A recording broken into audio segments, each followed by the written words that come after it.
From time to time in one's travels, you come to a place that is marked as a scenic overlook, a point where on the heights you can look out over valleys below to see perhaps where you're going or perhaps where you've been. It's an opportunity to pause, to take a stop and to see what the lay of the land is and to see what to expect coming forward. In the Bible, the Torah, the books of Moses, end rather like that. Listen to this from Deuteronomy 34. Then Moses went up from the plains of Moab to Mount Nebo, to the top of Pisgah, which is opposite Jericho. And the Lord showed him the whole land, Gilead as far as Dan, all of Naphtali, the land of Ephraim and Manasseh, all the land of Judah as far as the western sea, the Negev and the plain, that is the valley of Jericho, the city of palm trees, as far as Zoar. And the Lord said to them, "This is the land which I swore to Abraham, to Isaac, and to Jacob, saying, I'll give it to your descendants. I've let you see it with your eyes, but you shall not cross over there." It's an interesting scenic overlook for Moses. God leads him to the top of the mountain and there shows him the whole land. Looking at a map, this would be 80, 100 miles in all directions from there. But we imagine that God showed him in his eye where he was going. And this was an interesting place for Moses to be, and a time for Israel. For Israel has gotten used to being in the wilderness. They've adjusted in these 40 years to living in that wilderness, and they are getting quite comfortable with where they are.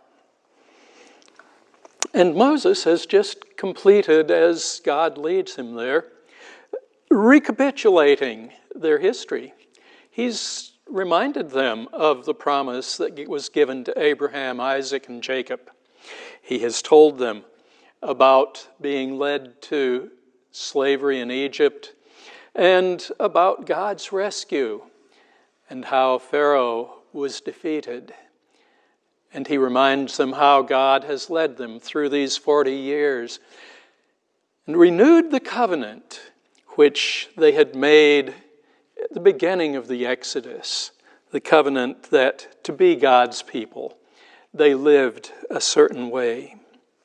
And now Moses is shown the future, shown the way forward, and God suggests to him some of the changes ahead. I'd suggest that our world today is at one of those scenic overlooks as well. A time when we have been put on pause in ways that we really did not expect. First by COVID-19, a coronavirus, an unknown virus, and by the Black Lives Matters and the call to do away with ethnic profiling in all the different forms that takes. We've been put on pause with a quarantine. And we begin to ask ourselves, like Moses did on the mountain, what do we see from here? What is it that we understand lies ahead? For many, we've been longing to return to at least 2019, when we gathered freely and without really any thought for our safety, or perhaps even before to some golden age that we remember.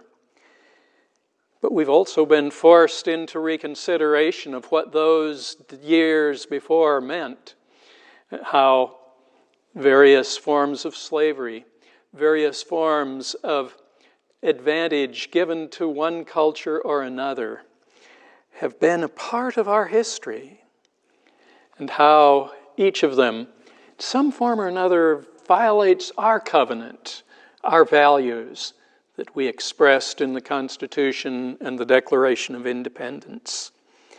They suggest that there is before us a slow process of moving forward into a new place, a new land. And maybe indeed we will cross the Jordan by finding a vaccine, by finding some treatment that really does work for the coronaviruses. But even if we do that, even if we cross that Jordan, there's a long struggle ahead, for we still have to learn how to assemble together brothers and sisters of all races and all colors. We still need to learn how to trust our relationships and not condemn others out of hand, divide our nation. We still have to learn how to be fully accountable for ourselves, from the least to the greatest.